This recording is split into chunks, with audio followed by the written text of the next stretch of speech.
Hello hi नमस्कार. आज परत एक सुंदर रेसिपी घेऊन आले आहे. पोह्याचे पळी पापड.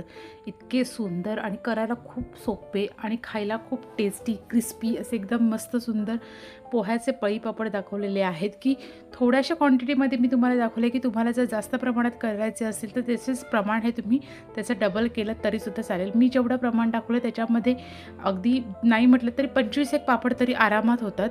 चला तर मग वेळ न घालवता आपण आपल्या पोह्याच्या पळी पापडला सुरुवात करूया.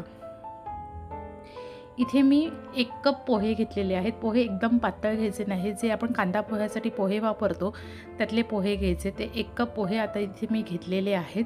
छान चाळून वगैरे घ्यायचे आणि हे मिक्सरला आपल्याला बारीक पावडर त्याची करून घ्यायची. एकदम पण अगदी बारीक पावडर नाही, थोडेसे जाडसर असले तरीसुद्धा चालेल, पण पावडर त्याची करून घ्यायची आहे. आता इथे मी पावडर करून घेतली आहे. परत आता आपल्याला ते मिक्सरमध्ये फिरवायचं आहे आणि त्याच्यामध्ये आपल्याला पाणी टाकून त्याची एक पेस्ट तयार करायची. म्हणजे अगदी घट्ट नाही, पातळ अशी पेस्ट करायची आहे. आता ती पेस्ट करण्यासाठी आपल्याला किती पाणी लागते, कसं लागतं ते सगळं मी स्टेप बाय स्टेप सांगते.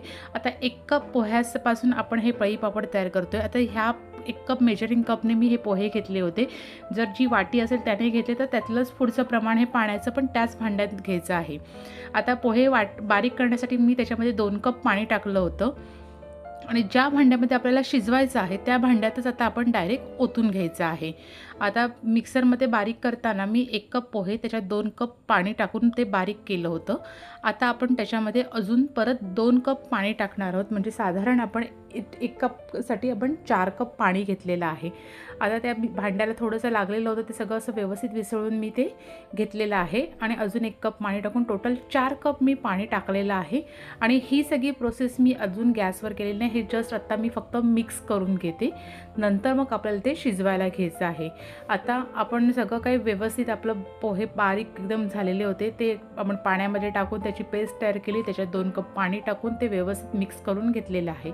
आता इथे मी 1/4 टीस्पून पापड खार जो असतो, जो मार्केटमध्ये इझिली अवेलेबल असतो तो टाकलेला आहे आणि थोडंसं चवीनुसार मीठ टाकलेलं आहे. कारण का पापड खारा हा पहिल्यापासून खारटच असतो, त्याच्यामुळे मीठ नंतर टाकताना आपल्याला बेतानेच टाकायचं आहे. कारण ह्या गोष्टी आहेत ना, वाळवल्यानंतर परत ते जास्त अशा छोट्या होतात, आकसतात, त्याच्यामुळे ते आपलं मिठाचं प्रमाण हे जास्त होऊ शकतं. इथे 1 टीस्पून मी जिरं टाकलेलं आहे. आता सगळ्या काही गोष्टी आपण व्यवस्थित अशा मिक्स करून आता ते आपल्याला शिजवायला घ्यायचं आहे. आता हे सगळी प्रोसेस आपल्याला 15 मिनटं लागतात.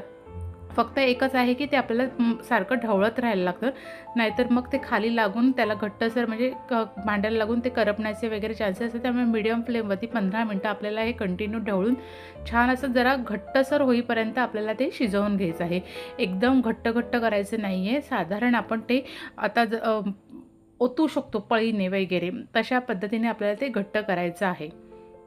इथे बघू शकता, हे बघा आपलं छानपैकी सगळं मिश्रण व्यवस्थित शिजलेलं आहे. 15 मिनटं झालेली आहेत आणि तुम्ही बघू शकता ते किती असं व्यवस्थित असं घट्ट झालेलं आहे. आता गॅस बंद करायचा आणि हे आपल्याला पापड करून घ्यायचे आहेत. पापड करताना कडक उन्हामध्ये करायचे नाहीत, नाहीतर त्याला तडा पडते, म्हणजे क्रॅक्स जातात त्याच्यामुळे. आणि जरा जाडसरच करायचं, कारण का वाळल्यानंतर तो पातळ होतो, त्याच्यामुळे एकदमच पातळ करायचं नाही, मग नंतर मग तो व्यवस्थित आपल्याला पापड तयार होत नाही. त्याच्यामुळे थोडासा जाडसर करायचा. छोटा मोठा तुम्ही तुमच्या साईजनुसार करा. एवढ्या साईजमध्ये मी 1 कपपासून 25 पापड तरी तयार केलेले आहेत. त्यानुसार तुम्हाला जर जास्त क्वांटिटी पाहिजे असेल तर तसं प्रमाण तुम्ही डबल घेतलं तरीसुद्धा चालेल. अशा पद्धतीने आपण छानपैकी पापड तयार करायचे. पापड 50% सुकेपर्यंत कडक उन्हात घालायचे नाहीत. 1 दिवस अख्खा असाच ठेवायचा, त्याच्यावर फॅनमध्ये ठेवले सुकत घातले तरी चालेल.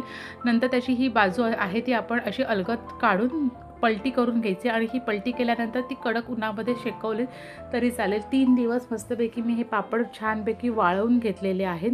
अगदी वर्षभर टिकतील असे हे आपले पापड आहेत. असे छानपैकी पापड आपले तयार झालेले आहेत. आता हे पापड करताना तुम्हाला जर काही अडचण आली तर तुम्ही मला कमेंट्स करून विचारू शकता.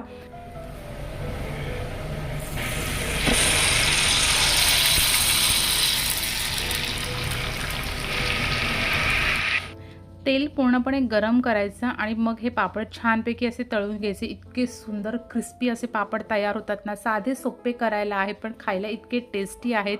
त्याच्यामुळे नक्की ट्राय करा आणि मला कमेंट्स करून सांगा तुमचे हे पोह्याचे पळी पापड कसे झाले ते. चला तर भेटूया परत एका नवीन सुंदर रेसिपी नवीन व्हिडिओसोबत. तोपर्यंत ही रेसिपी एन्जॉय करा, ही बनवा आणि मला नक्की कमेंट्स करून सांगा तुमचे कसे बनले पापड ते. चॅनलवर नवीन चॅनल अजून सबस्क्राईब केलं नसेल तर ते पण लवकरात लवकर सबस्क्राईब करा आणि हा व्हिडिओ आवडला असेल तर त्याला लाईक करा आणि तुमच्या आवडत्या व्यक्तींना शेअरसुद्धा करा. थँक्यू.